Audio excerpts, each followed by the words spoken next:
So good evening, everybody. Welcome to another fantastic event with RCE London. I'm from London South Bank University. I'm Neil, I'm the Corporate Events Manager, and delighted to be supporting RCE London with another event focusing on education for sustainability. So just before we start, I'm just going to take you through some virtual housekeeping, starting with a short statement on respect and dignity. Just to remind everyone that LSBU operates an environment built on equality, inclusion and acceptance. We value contributions, feedback and comments and wish to create a space for sharing, learning, celebrating and bringing communities together. Please keep the conversation kind and respectful. We have the right to remove anyone who isn't.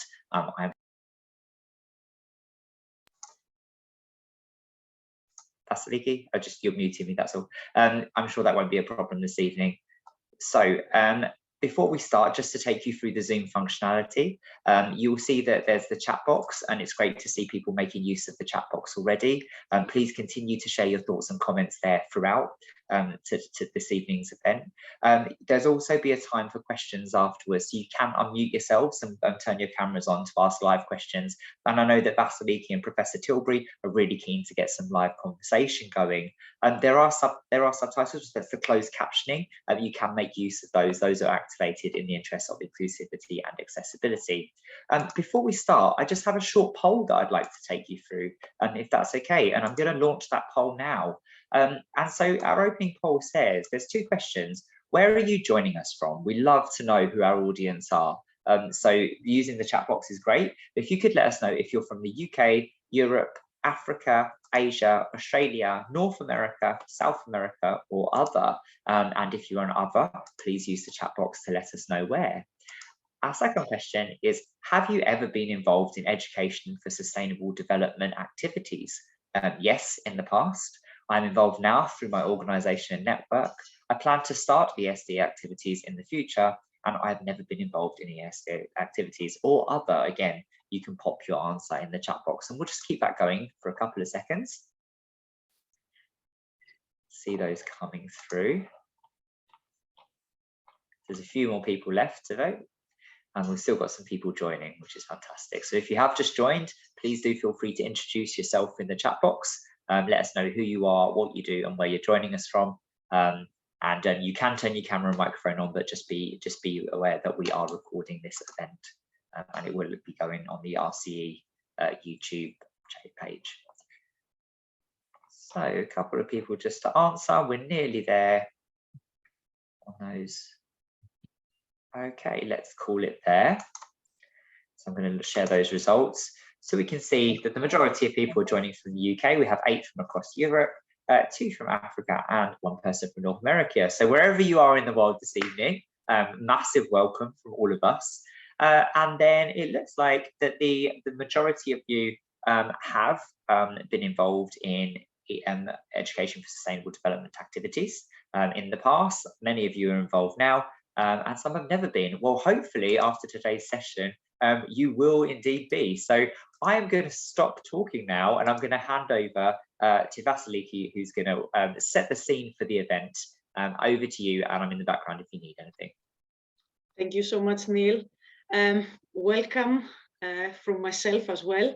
My name is Vasiliki Koupi. I am the chair of the Regional Centre of Expertise, London, and I'm also a lecturer in education at the Institute of Education of UCL.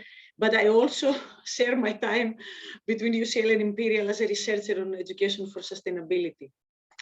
So I'm delighted to be hosting Professor Daniela Tilbury for today's webinar, which is titled Education for Sustainable Development, Past, Present and Future. I need to say that I have personally found Daniela's work and publications in sustainability education very inspirational and transformative. Ever since I was doing my master's degree in environmental education in Greece, when I was a school teacher, but also later during my PhD studies on ESD at Imperial College. So a few words about Professor Daniela Tilbury.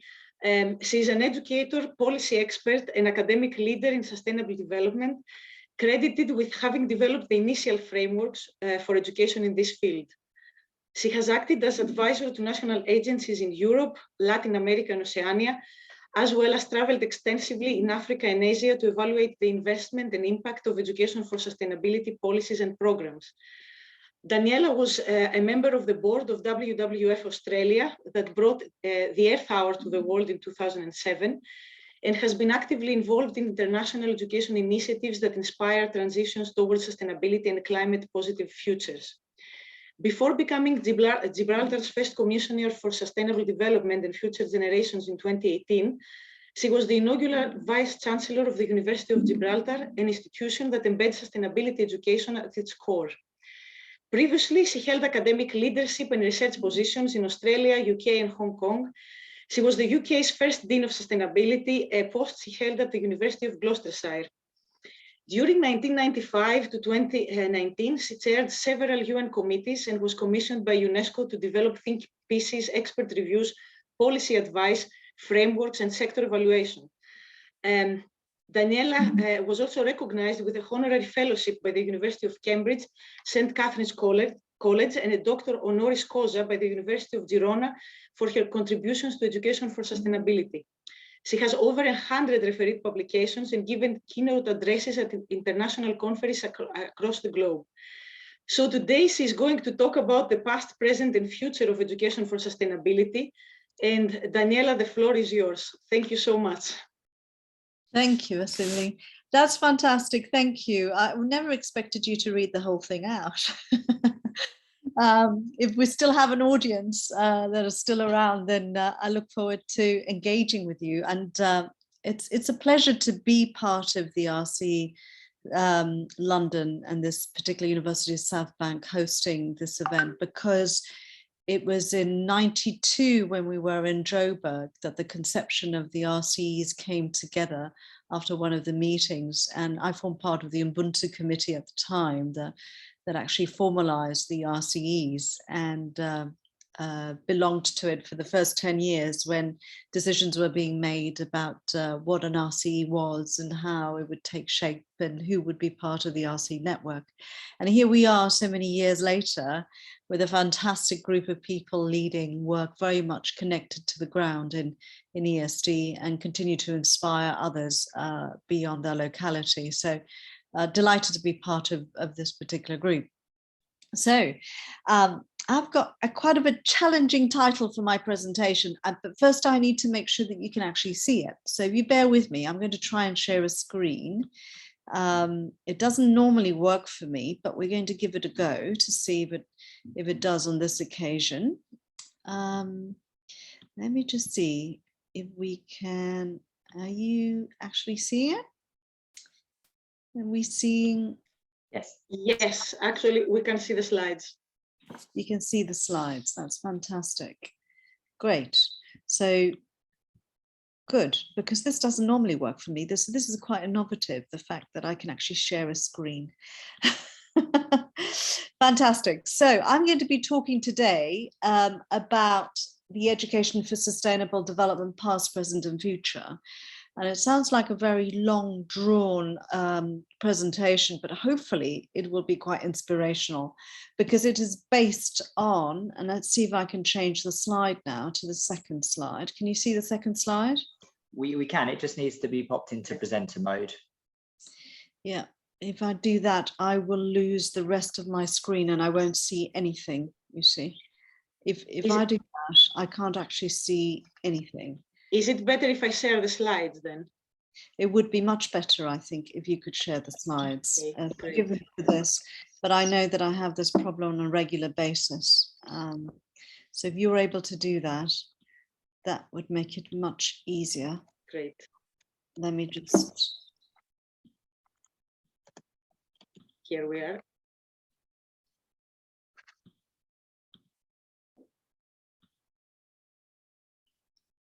Let me see, are we there? Yes, we're there. Good. Yes. It's popping up on my screen.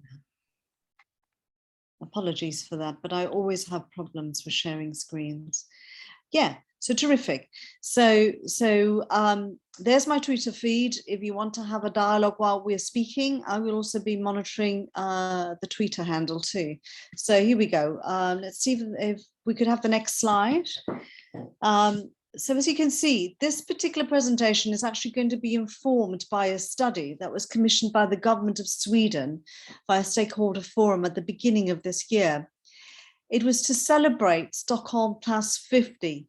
And it was very much looking back at what Stockholm achieved, but also looking forward as to how far we've come from Stockholm and what the future has in store, very specifically for education and learning in relation to environment and sustainable development. And I had the pleasure of undertaking this study with my colleague Arian Walsh and Thomas McIntyre, who I'm sure many of you are familiar with. And 6 months of reviewing not just literature, but also experiences, talking to people, looking at the major head through and the major trends that could be documented over time. So obviously we have 30 minutes today. I won't have an opportunity to go into detail, but I have some headlines which I would like to share with you. Next slide, please. So today I'd like to talk a little bit about the shifting sands of education from 1972 to 2022. I'd like to discuss a little bit the evolution and the influences on education, if I may, because I think there's some really interesting trends to be shared, to be focused as we move forward. But I also want to consider what should education for the environment and sustainability be like by 2030? What are the implications for educators, learners and international agencies? So that's in essence what I'd like to cover today. Next slide, please. And I can't wait to get into it, to be honest.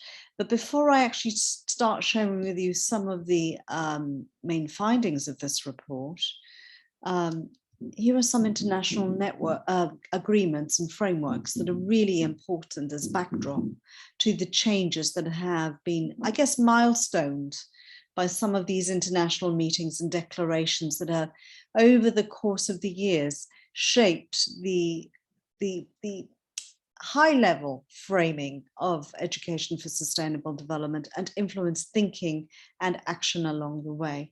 Next slide, please. So in 1972, the United Nations convened this conference on the human environment in Stockholm. It was the first ever UN conference which had the word environment in it. And it was also the first that actually profiled learning and education as a key strategy for dealing with the issues that face us today, which is sustainable and environment issues. But at the time, it was not something that was talked at an international level. So it began a new era, a new cooperation internationally that paved the way for what we now refer to as sustainable development. Next slide. So here we have Principle 19, and can you see it? Because it's not on my screen. I'm sorry if I'm a bit disjointed, but I can't actually see the screen. Yes, it actually shows on the screen. It shows on the screen, okay.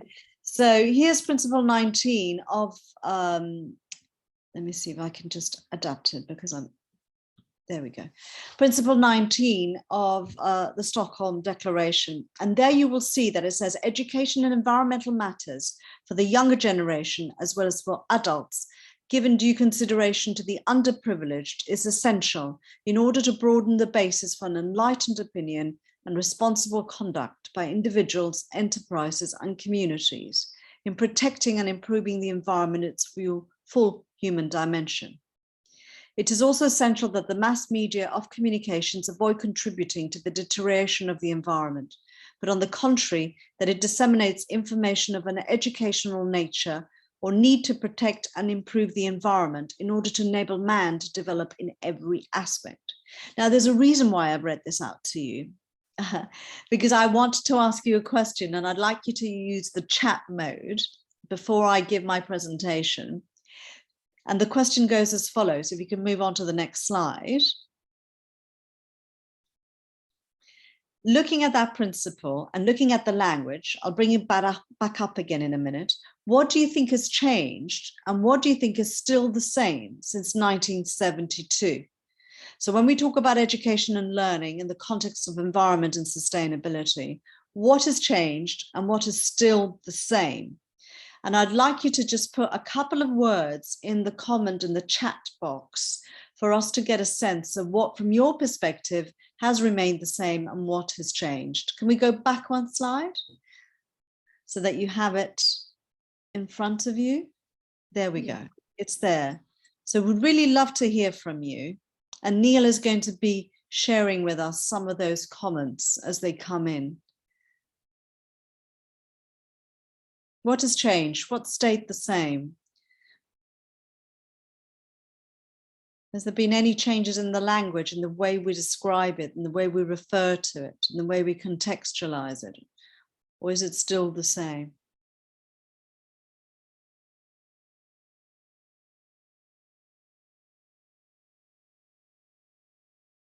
What has changed in the last 50 years? Is anything coming in?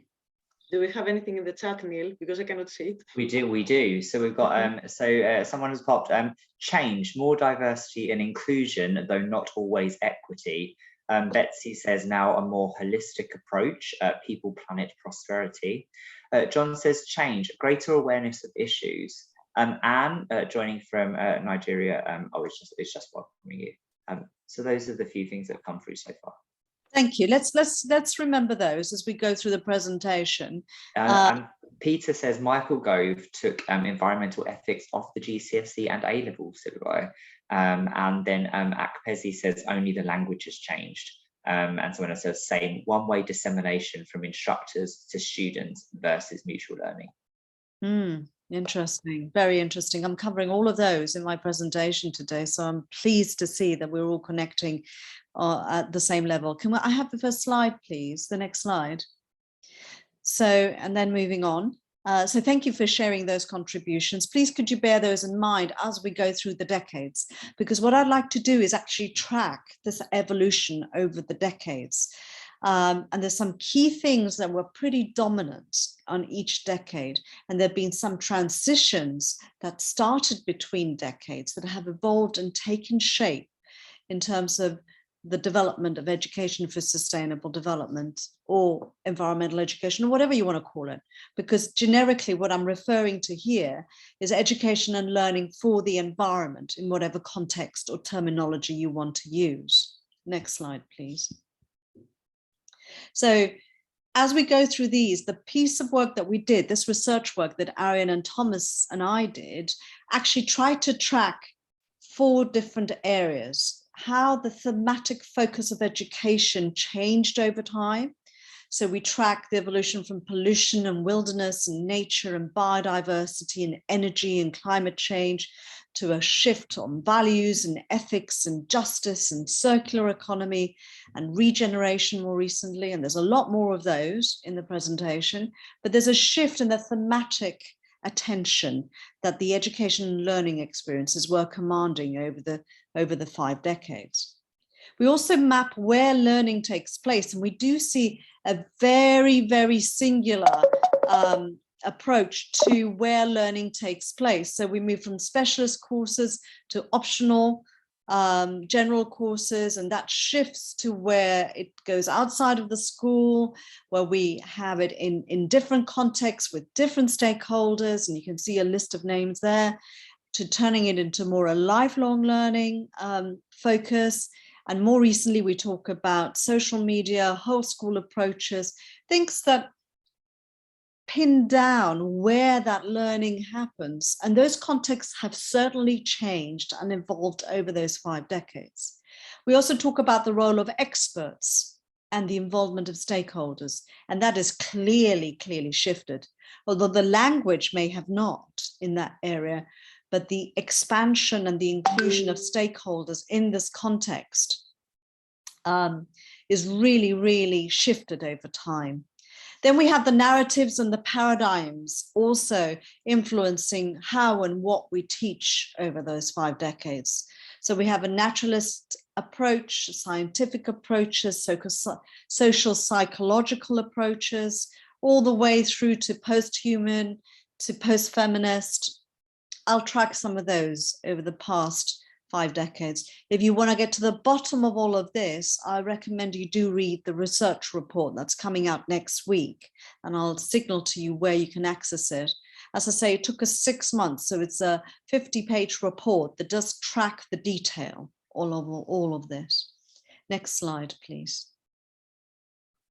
So here we are. Let me see if I can see it. Yeah. So the first slide, it's just not centering on my screen. Let me just, there we go. In terms of getting a full view, swap to a full screen so that I can actually see it. So this is the 1970s. And in the 1970s, this is trying to summarize a little bit of some of the shifts. We actually identify the thematic overarching themes for each of the decades. And we tie the 1970s to the 1960s, which were also quite influential. And so Stockholm arrived in 1972, but there was a prehistory to a lot of what I'm presenting in the 1970s. But the focus of the decade were clearly centrally on raising awareness, informing, and getting experience of the natural environment. So our research and the evidence that we collected was very clearly centered on understanding that the decade saw environmental learning very much derived or informed by a nature-based narrative. And yes, there was an aspiration to rebuild our relationship with the natural environment, but much of the actual learning that is documented from that period and much of the resources that were shared from some of the key stakeholders and even the international agencies showed that there was a domination of the view that we had to reconstruct our relationship with nature, and we could only do that by going outdoors, by connecting with the natural environment. And so the entire focus of teaching and learning shifted very much to let's experience and reconnect with nature. But in parallel, what we find that during the course of the decade, there was a perhaps contradictory view that was taking root, and that saw science and technology taking a lot of financial interest, market interest, and educational interest, and the idea that science and technology would solve the environmental plight. There was awareness raising being heightened, and there was this behavior change techniques that started to enter the frame. You know, we are looking at situations where the environmental outcomes would be shaped by certain types of behaviors, and that assumption I guess, influenced the types of activities that started to shift from outdoor education very much to trying to manipulate or control the type of behaviors that people should be adopting so that they were more favorable for the environment. So here was a decade that was having a contradictory perspective to what learning, education, and teaching about and for the environment should be about. Yes, there was different push and pulls on this, but something that the decade did contribute a lot was the idea that the quality of life that we had was certainly centered and dependent on the quality of the environment that we were experiencing.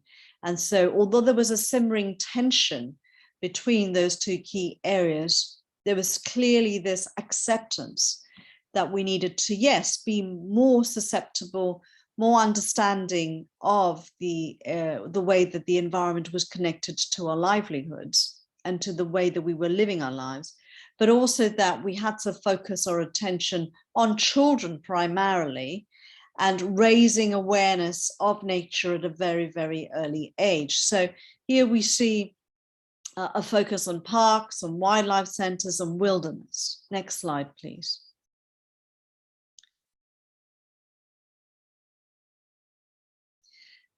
So we have quite linear relationships being mapped in terms of education as an instrument for changing environmental behaviors.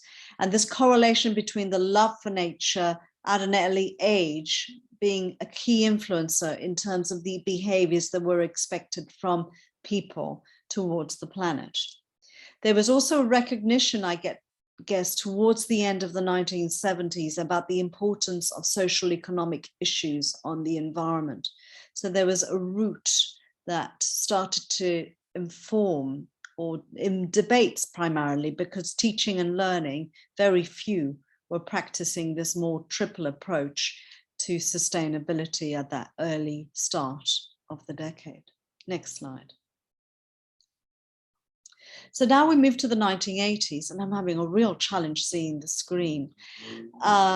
It's just not coming up for me, so I'm sorry if this sounds really uncoordinated, but it's, yeah. Let me just try and recenter. I might even switch off completely so that I can actually see what I'm talking about. So we're looking at the 1980s, and the focus of the decade for us was about investigate and solve, not inform and experience, but investigate and solve, as we see a shift to we're all responsible. It's no longer the experts and the science and technology experts that can solve this, or the future adults which have reconnected with nature, which will eventually make the right decisions in society. We are now looking at a context where we are all responsible and we all have a part to play in this. So we see educational experiences being more focused on citizenship, on problem solving, on issues identification, and specialist subjects coming in much more in the curriculum to address some of the issue investigations related to the environment and beyond. But still, we target individual attitudes and behaviors. That was still quite dominant in a lot of the key things that were going on. And there were key influences that I list on the side here that actually challenged those dominant narratives. And they were saying, no, you know, we have to broaden not only the scope, but we have to see education and learning with a very, very different perspective. Next slide, please. So there's a focus on learning and education for the benefit of the environment. And the 1980s that saw this primary focus on education formally also saw educators going, I don't want my children to learn about the environment, because all that was shared was basically environmental benefits. And a lot of the educators that couldn't really connect themselves with the environmental agenda were pushing back. They couldn't see the educational benefit to a lot of the environmental education and learning for sustainability work that was taking place in the 1980s. So there was a strong influence from environmental experts, a strong influence from environmental NGOs that were producing materials that could be used for schools, in field centers, in adult learning, in this agenda that was mainly issue-based and for the benefit of the environment. The educational outcomes were not articulated at all for the benefits of, as I say, education.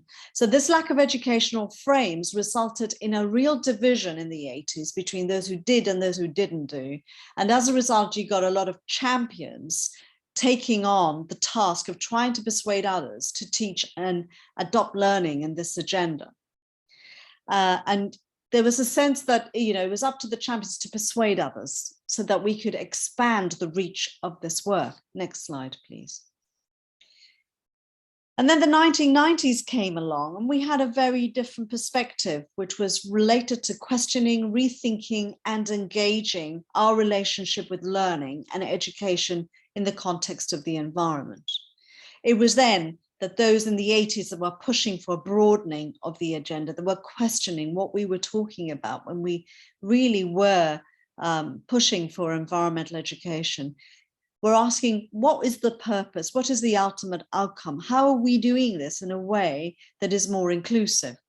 So although the thematic focus shifted and there was a much greater emphasis on biodiversity and energy, and indigenous knowledge started to come to the forefront of a lot of the texts associated with this work, we see also early years not just being about experiencing nature, but understanding the link between lifestyle and choices coming into the frame.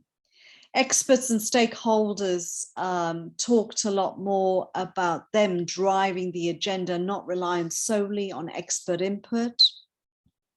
And we have this critical education frames that were also gaining ground in the 90s. They were very prominent in the 80s, and our research narrative explains a little bit about how they were very emergent all the way through, and there were very strong critical voices that didn't just appear in this decade, but it was in this decade that they become subsumed as a key critical component of education for sustainable development, or environmental education for sustainability. They became critical to this particular agenda. Next slide, please.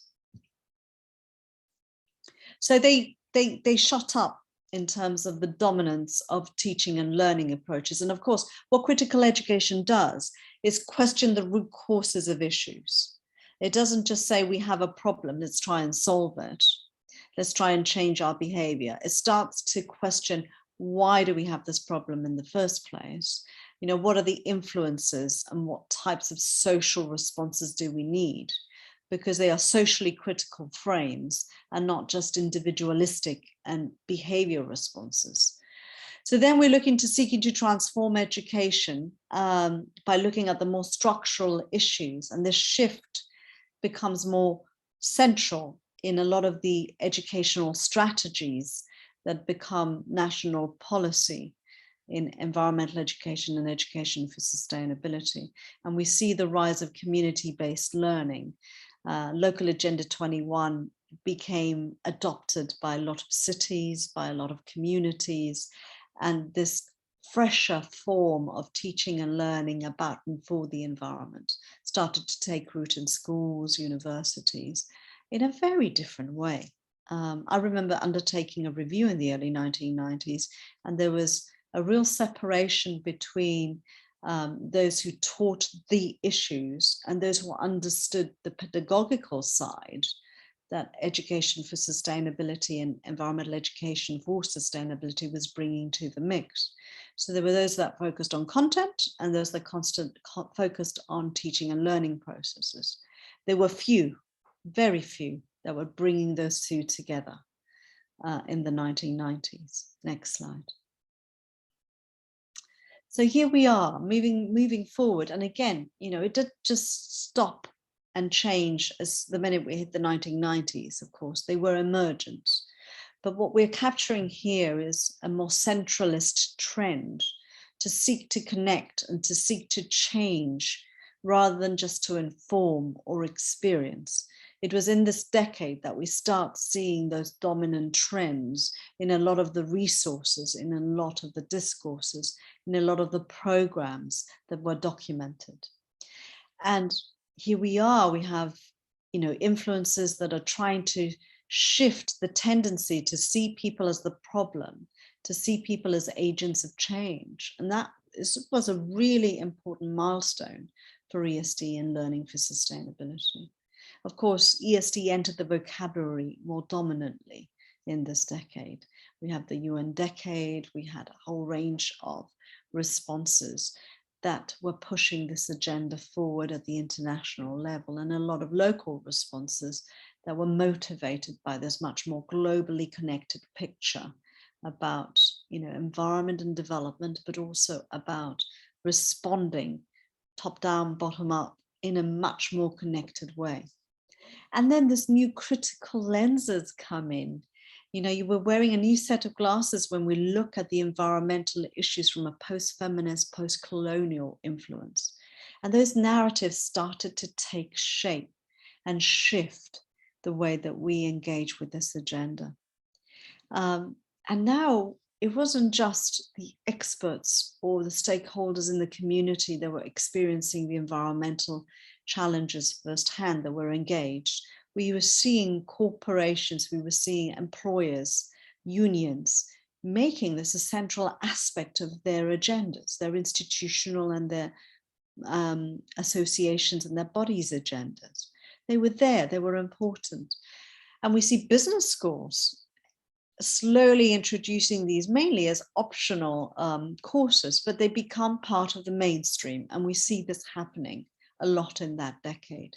And we have a new language. We have the circular economy, we have carbon dominating a lot of the discourses as climate change becomes more real to all the stakeholders in this decade, but also ocean marine issues becoming the focus of a lot of the teaching and learning in schools.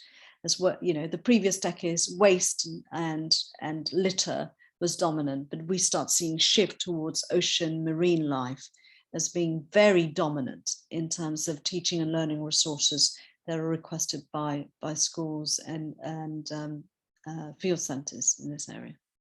Next slide. Then we have a look at, very quickly, at reframing and transforming futures, and the SDGs coming into the picture. Food and life cycle issues tend to connect and reframe some of the earlier thematic work that we saw in the decade.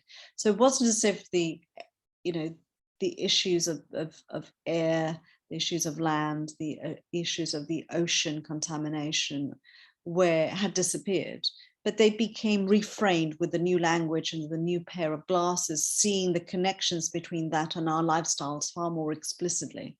So we talk about vegetarianism, veganism, and how that has an impact on people and planet much more than we talk about the specific core farming issues that were dealt with in the previous decade. So we're dealing with the same problems, really, but we are looking at them in a slightly different way. And we are looking at the future's perspective becoming more and more central to learning and teaching for sustainability. And the futures one was one that I'm particularly interested in because it has always been there from the 1970s. And when you look at the dialogues that arose out of Stockholm, the terminology associated with the future has always been there, but it never gathered strength until we got into the 2000s. And in the 2000s, it's been increasingly becoming more dominant, more influential, until we start talking about sustainable futures and about future generational rights and intergenerational rights, which I'll speak of in a minute. So we have interdisciplinary investigations. We see transforming futures, reframing our relationship with the environment as being the core trends, but also post-colonial influences, post-feminism, now also taking root as we start to critique our relationship in a much deeper way. Next slide, please. Now we talk about the last set of shifts that we observed as we talk about transgressive learning, regenerative education, and the influence that that has had in the way that we take this agenda forward. So, you know, it's really quite influential when we talk about this agenda, because what we see is a different perspective for me in this decade. I don't think it's about connecting anymore. It's no longer about finding those links. We are really looking at a different ballgame because we are understanding learning and environment very, very differently. And we had the early warning signs, which were presented in the 1972 Stockholm conference, right? And the decades that actually started to shape the way in which we engage with climate. But now we're talking about a new social contract with the environment. We're having UNESCO talking about teaching and learning in a very different way. You know, we're talking about just and peaceful in the same sentence as we're talking about sustainable futures. And we're talking primarily about transforming education itself so that it's fit for the future. So here we are. We have a very different language. We have a very different perspective on how we're taking this agenda forward.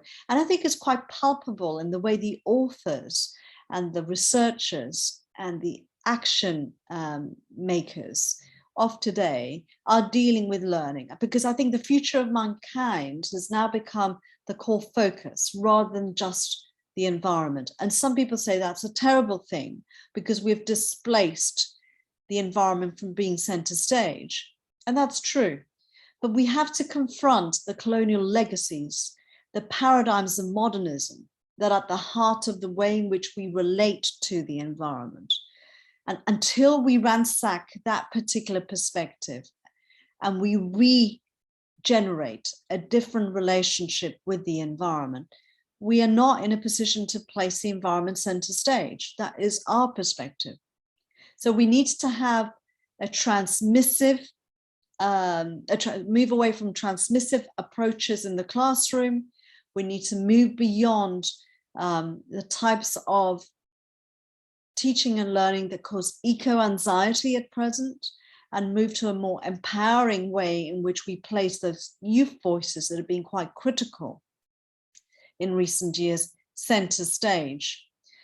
Because ultimately there has always been spaces for the youth to speak about their concerns about the environment, but where have been those spaces where we empower young people to actually absorb and engage with a new social contract with the planet, and also where they question or unlearn the traditional things that have come through in education?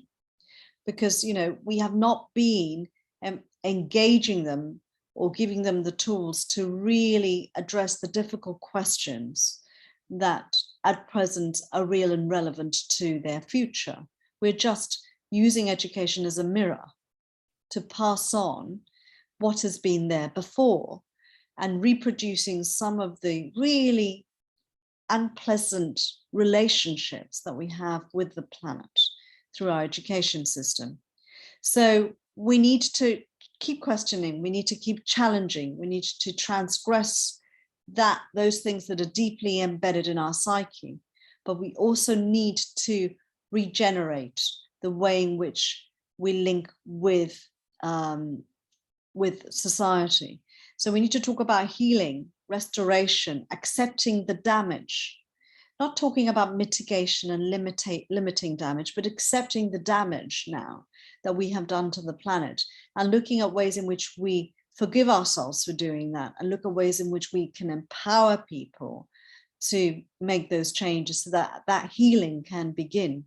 And I think that's a really important part of this new vision moving forward, so that it's no longer non-binary, and it's no longer about mind and body, about humanity and nature, you know, that we are perceiving and moving forward in a different way. And in fact, the UNESCO's Futures of Education initiative is very much perceiving education in this particular format. Next slide, please. And of course, we are aspiring to change the way we look at education and learning, the way that education responds to these social needs. And we have the youth demanding that the things change. But please, let's consider how we place our learners, our youth, in the center of education, so that they also have a voice in the way that this changes occur, because that's not been the case in the past. Next slide, please. So in summary, I'd like to sort of very quickly reflect on some of the key educational trends that I've covered, because, you know, very, very quickly, I feel very uncomfortable with the way I've had to represent this, because I can't see the screen. So hopefully it's made some sort of sense. But we started with the 1970s, where we talked about the need to inform and experience, and that being the core purpose almost of the teaching and learning transactions that took place in that decade. And we looked also about how there was quite an instrumental approach to teaching and learning, which focused very much on positive environmental decision-making and connecting people to nature, so that later in life they would be feeling more responsible for this agenda. Then, as we move forward, we saw a focus on investigate and solve. So citizen science and approaches to inquiry and investigation of environmental concerns, learners problem solving their way through some human and environment development issues were foregrounded in that decade. I can't actually see the bottom of the slide, I'm afraid. I don't know why this is happening. So we then have a situation where we're looking at, please forgive me, rethink and engage. Thank you, whoever shifted that. Rethinking what we already know and how we engage with our natural environment, providing practical hands-on experience and participatory learning, And we're rethinking what we thought was true about education, what we thought was true about our relationship with the environment, and that shifts as we enter the 1990s. Next slide, please. We also, I can't see the top of the slide, I'm afraid. Here we are again.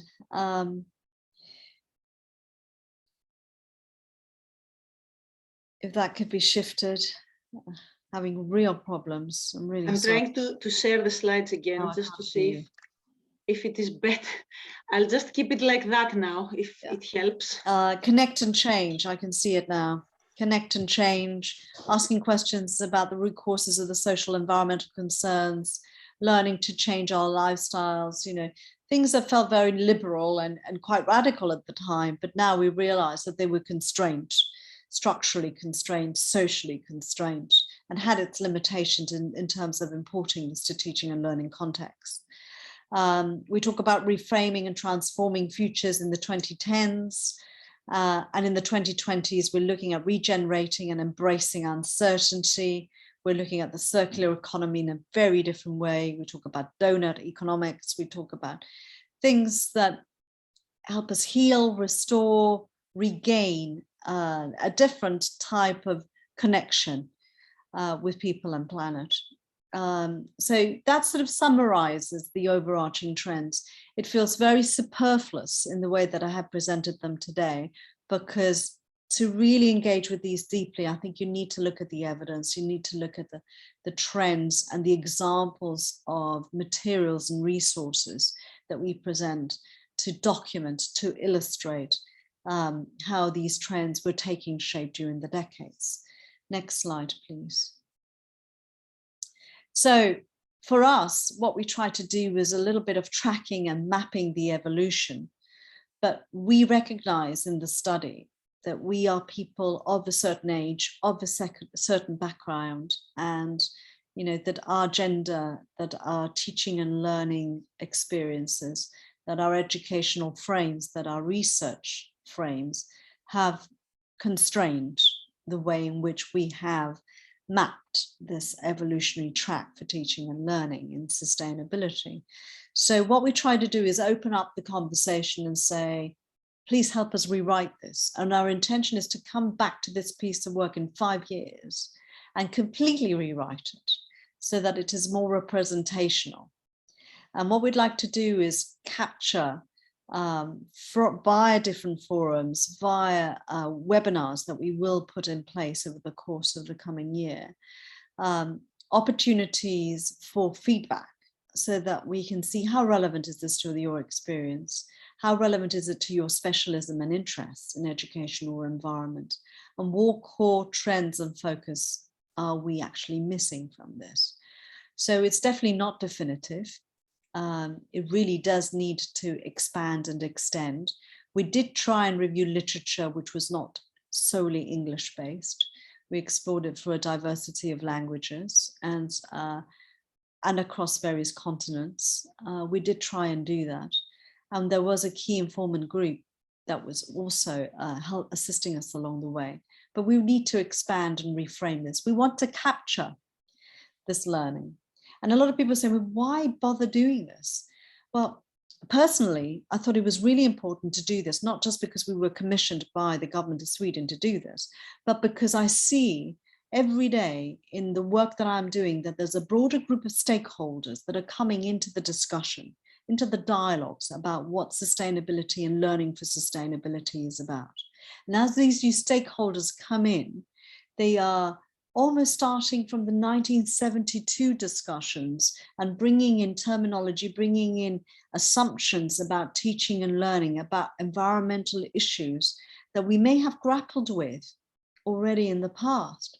And it's great to be ever increasingly expanding this circle of stakeholders and friends that come into the fold to address these issues. But we are starting to get lost in some of the dialogues as we take 2 steps forward and 6 steps back. And so it's really important, I think, to present something as a community to say, this is our journey. And although we may not have made some good decisions along the way, we have learned a lot along the way that have questioned our assumptions in teaching and learning, that have questioned our relationships with the natural environment and what we know about it and how we relate to it. And so we want to put those on the table as we reconstruct and regenerate a new way forward. And so for us, this is important. Next slide, please. So as I'm coming towards the end of this now, of course, this future, we've got 2030 down the line. We still haven't answered how best we address education and learning for the environment and sustainability. We're still on that trajectory of learning as we go along. And we have captured some of the new thinking, but it's all happening in parallel. So all these decades, you will find evidence of all those decades today in some countries, in some spaces, in some places. They are still there and they're happening in parallel. And we need to start merging some of those experiences together as well. Next slide. So some key reflections. A key difference that we have seen, regardless of whether these things are happening in parallel or not, is that learning and education for sustainability, whatever you decide to call it, has hit the mainstream of education now. It is a core concern. It may not always be practiced or practiced coherently, but it is now in the mainstream in terms of discussing what shape it takes, in terms of experimenting at various levels, and also entering the governance of education.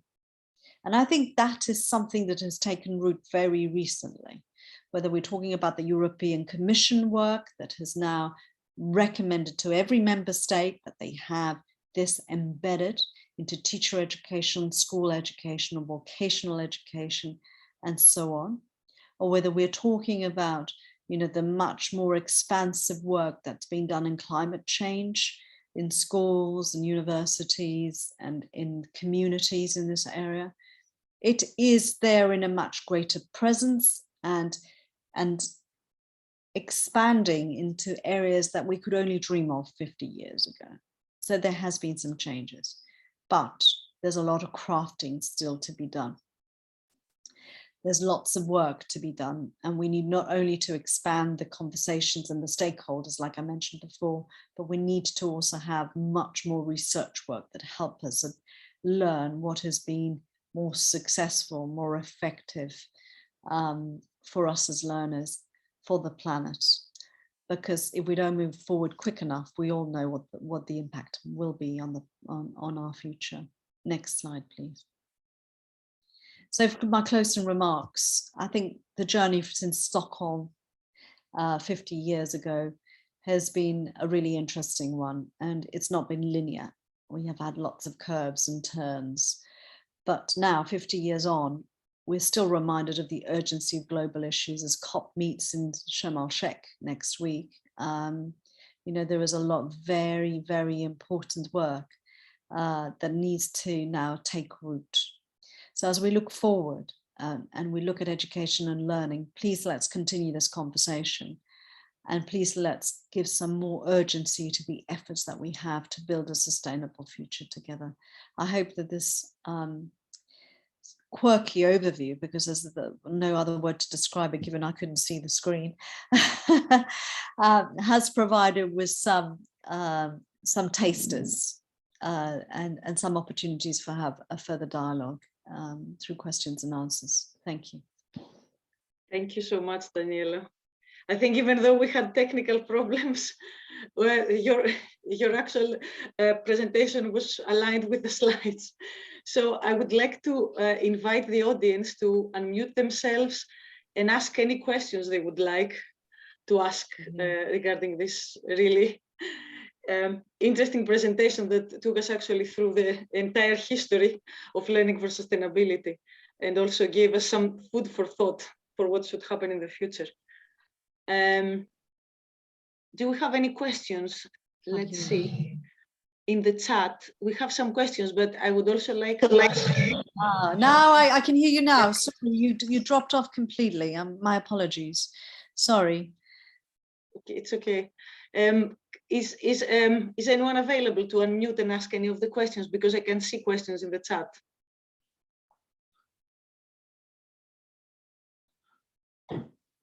We have a question from Simon. So Simon says, rightfully, so there is a lot of focus on the environment, but is there more to be done on social development if we are to realise the triple bottom line of sustainable development? Absolutely. And the work that I'm presenting is from an environment perspective. So there's been a lot of work in global citizenship, social development, international development that has had a parallel track to what I presented today. And there, of course, a lot of overlaps in terms of the trends that have been experienced when you're looking at sustainable development from that perspective. This presentation is from the environment perspective. It is not attempting to cover everything. So the terminology I used at the start was education for environmental sustainability, or environmental education for sustainability, because it is primarily from an environmental focus that this particular work is centered on. Thank you so much. Do we have any other questions that can be asked live, for example? I really have to apologize for it being so quirky. I was losing the screen constantly. My apologies for it being so lacking in fluency. So I can see some comments as well in the chat. Thank you, and looking forward to seeing the report next week.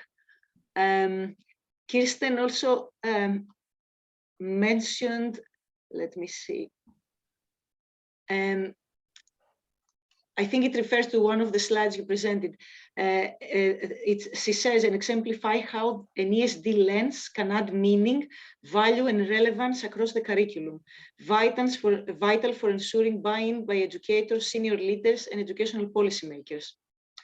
Thank you. Thank you for that question. You know, I have this thing, you know, I've always been an educator for sustainable development. So although I'm presenting this sort of from environmental education perspective, I have to say my heart is an ESD. Now, let me just say to you, having said that, I am suffering from a bit of an identity crisis at the moment, in that ESD, as I am seeing it being practiced and being taught in schools, is very much on a thematic level.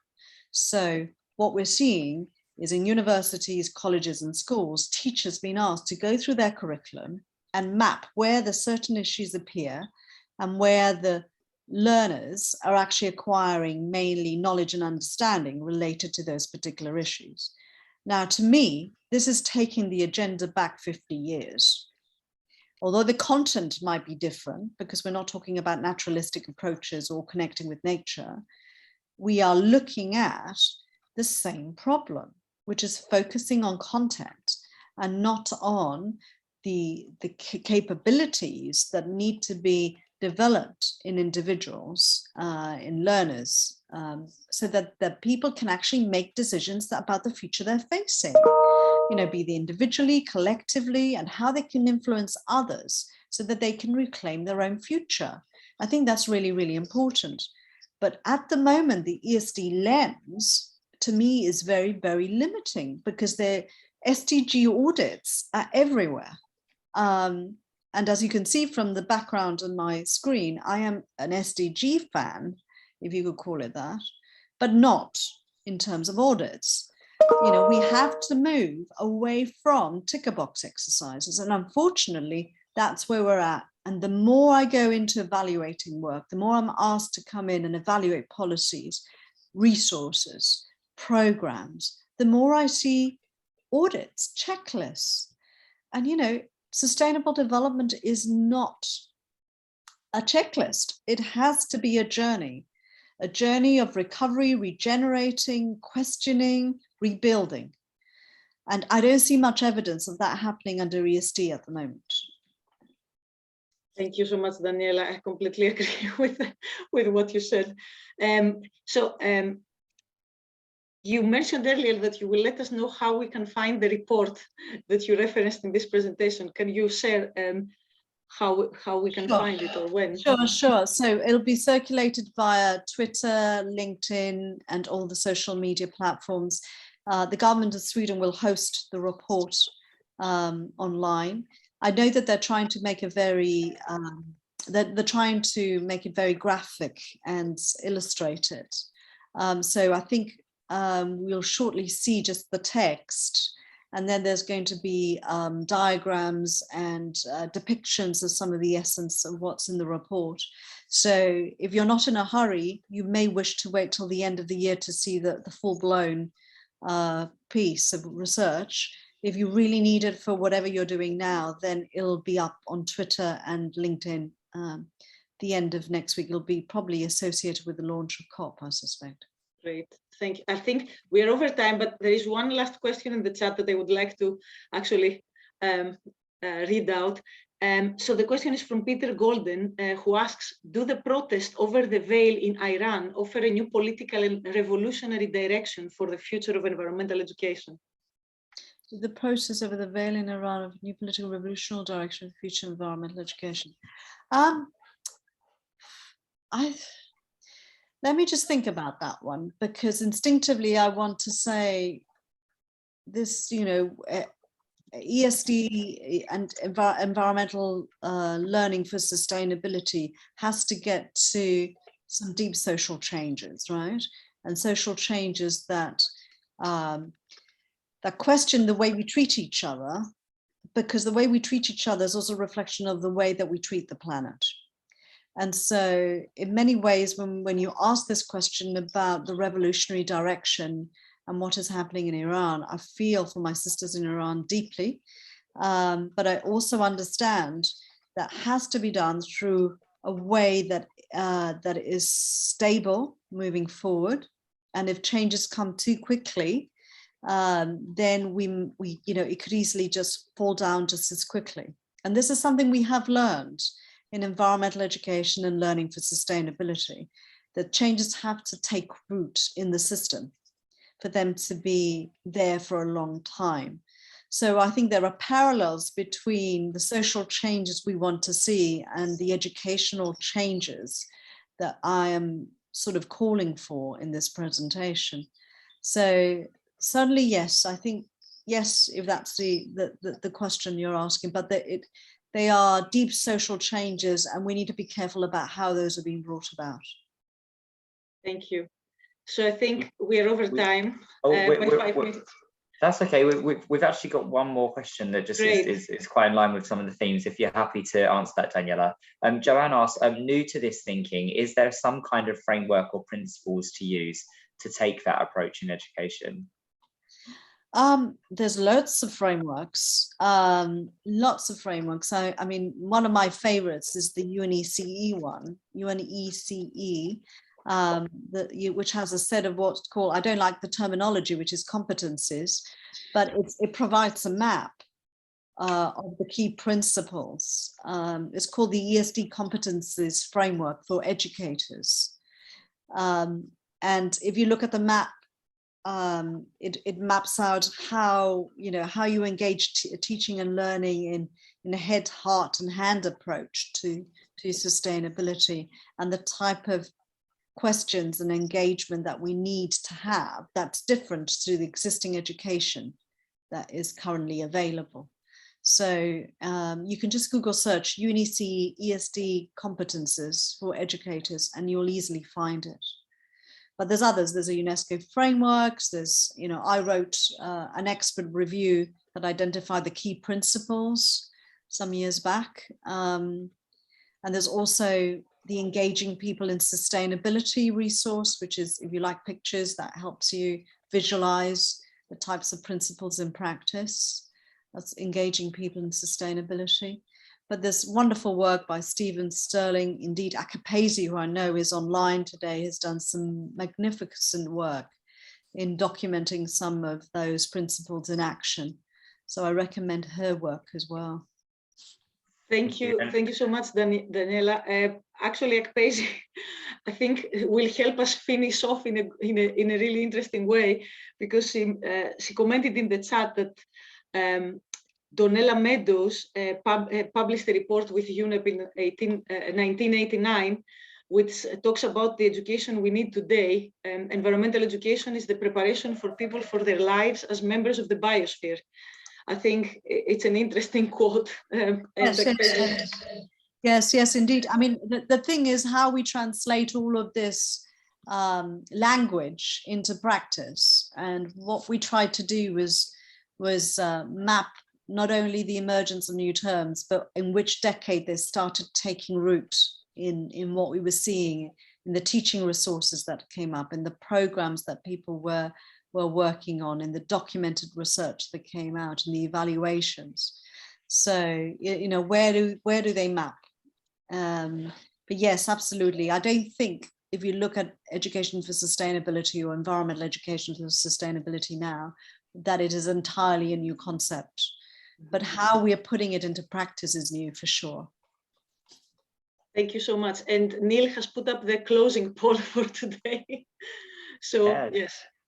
So the closing poll, what do you think the future of education for sustainability should be? Should it become a mandatory subject in all levels of education? Should it become embedded across curricula in all education? Should it be a voluntary subject program of education?